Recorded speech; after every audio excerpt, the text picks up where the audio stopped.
Oi, meu nome é Juliana, uma mulher branca de quase 20 anos, estudante do 4º período de licenciatura em Química nesta ilustre instituição de ensino, o IFRO. O nome do projeto é a aplicação da Lei 10.639 de 2003 no ensino da bioquímica, que trata da lei que em 2003 incluiu o ensino de História da África e da cultura afro-brasileira nos currículos da escola básica. Informação sobre mim: quando a lei foi publicada, eu tinha 1 ano e até o início desse projeto eu nunca tinha ouvido falar dela no meu ensino básico. Para justificar a importância dessa lei, vou ler um relato de nome Como Desaprender o Racismo. Na década de 90, começamos a construir uma casa de tijolos. Eu sinto saudades da pequena habitação de madeira, cheia de frestas nas paredes, e até do assoalho, que era encerado de cócoras, e particularmente do terreno grande no qual cultivávamos hortaliças e temperos verdes, vendidos para vizinhos que vinham de todas as partes comprá-los. Até o dia em que nossa horta virou depósito para os materiais de construção que seriam a base do nosso novo lar: barro, areia, brita e vergalhões.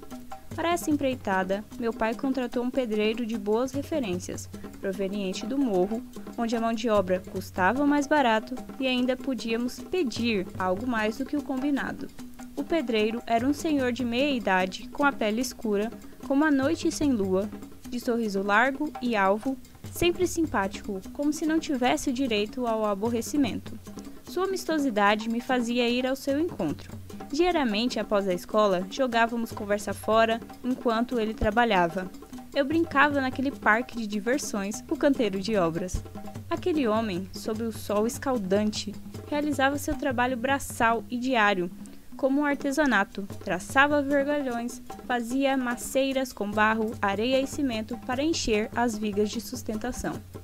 Certo dia, ao chegar da escola, papai se queixava enquanto mamãe colocava a mesa do almoço. Ele dizia: "Ô nego safado, ele não fez do jeito que mandei, fez o serviço errado e agora o que vou fazer? Nego é assim, quando não suja na entrada, suja na saída. Ô preto vagabundo, preto é sonso, preto não presta pra nada." E continuou a adjetivação sem glamour ao pedreiro durante todo o almoço. Minha mãe também, às vezes, queixava-se do cheiro corporal, como um desmazelo das mulheres negras do morro. Registrei na cabeça tudo o que ouvia, aproveitando-me da invisibilidade que o silêncio me proporcionava durante aquela discussão familiar. Após a refeição, fui encontrar o pedreiro na obra para pôr a conversa em dia, como era de costume. Ele, sempre gentil, com a pele cada vez mais preta da ardedura do sol, fazia questão de me perguntar como foi o meu dia. E logo desempestei a tagarelar e relatar ao pedreiro o ocorrido na mesa do almoço, dizendo: "Hoje, os meus pais estavam discutindo sobre você. Disseram que você é negro e que fez algo errado, que nego, quando não suja na entrada, suja na saída." O pedreiro mudou seu semblante, pensou alguns instantes e disse: Nós não somos iguais?" Respondi: "Não, sou branca, você é negro. No mais, meu pai diz que os negros não prestam." E o moço insistiu: "A cor do nosso sangue é a mesma." E respondi: "Meu sangue é diferente." O homem, que a essa altura já estava furioso, teve seu semblante fechado. Seu rosto foi puxado para baixo, como se a gravidade fizesse questão de se fazer comprovar. Ele fez silêncio enquanto andava de um lado para o outro, incomodado. Seu corpo agia como se estivesse elaborando a melhor maneira de pôr um fim àquela conversa. E revoltou-se, sacou o arame que estava em sua mão, dirigiu seus olhos aos meus e pressionou-o contra a palma da própria mão, provocando um corte que verteu seu sangue vivo no chão da obra. E voltando a olhar no fundo dos meus olhos, disse: "Corte sua mão também, e verá que meu sangue de preto é tão vermelho quanto o seu." O silêncio reinou, enquanto ele me olhava fixamente, em busca de reciprocidade. Faltou-me compreensão para toda aquela intensidade. Eu era uma criança ainda.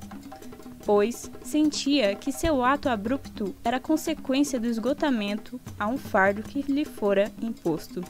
Sua cor de pele, como a insígnia de que era vista antes que ele próprio. Ao se ferir, fez um uso de si mesmo como uma intervenção, um ato de protesto, uma vez que foi exercitado sobre ele um velho conhecido de sua jornada de vida, o racismo. ao imaginar que algo em minha concepção humana pudesse valer mais que a vida dele, reproduzi um comportamento hierárquico. Escravizei aquele homem com desrespeito à sua alteridade e à sua história. Na mão daquele ficou a cicatriz de um motim singular, a marca da força coletiva de indignação de gerações de homens, mulheres e crianças que moravam no morro. E em mim deixou o preceito para despertar o desaprender daquele racismo que tomara conta de mim. Lembrei-me das lições na escola sobre a abolição da escravatura e comecei a compreender que essa revogação ainda não havia sido plenamente realizada, sendo necessária uma luta emancipatória diária contra a escravatura. Enfrentamento latente e travado cotidianamente. Aprendi que as vidas das meninas e dos meninos do morro eram constantes exercícios de resistência. Eles, ao criarem seus próprios modos de persistir e superar as dificuldades cotidianas, resistiam com a própria vida aos racismos sofridos. Depois desse tapa na cara social e com classe, vamos aprender sobre alguns conceitos preliminares e abordar sobre a não neutralidade da ciência. Vamos começar com o conceito de viés. Viés é uma espécie de julgamento valorativo que está na base das nossas opiniões e escolhas. Relatos possuem vieses que destacam algumas partes e podem omitir outras. O ser humano é subjetivo e a língua é polissêmica. A palavra não dá sentido aos objetos do mundo de forma absoluta. Estratégias discursivas a fim de convencer o receptor de certos valores que defendemos como sendo positivos ou negativos. Podemos defender uma ideia valorativa porque há outra que a contradiz. Isso são os juízos de valor. Quando defendemos uma ideia, temos a ilusão de que somos donos do nosso dizer, mas eles já existem no imaginário social. Ou seja, a ciência é neutra? O currículo escolar é neutro? Será mesmo que há neutralidade? Não, existe um viés ideológico por trás deles, e ele é a supervalorização da cultura e conhecimento europeu em detrimento das outras tantas culturas. Um exemplo, por que quando estudamos sobre a Segunda Guerra Mundial, quando os Estados Unidos bombardearam Hiroshima e Nagasaki, por que vemos o lado dos Estados Unidos e não tanto o lado dos japoneses? Tipo, eles tomaram bomba nuclear dos aliados. E o que falam sobre esse período tenebroso para os japoneses? O lado da história do Japão não é contado nas escolas, mas o lado dos Estados Unidos, que acabaram com a Segunda Guerra, dizimando um monte de japoneses, é visto como herói. A ciência é majoritariamente europeia, branca, cristã, masculina e heterossexual. Por que Marie Curie é tão importante para a ciência? Porque ela descobriu um elemento radioativo e porque ela era uma mulher no meio daquele bando de homens.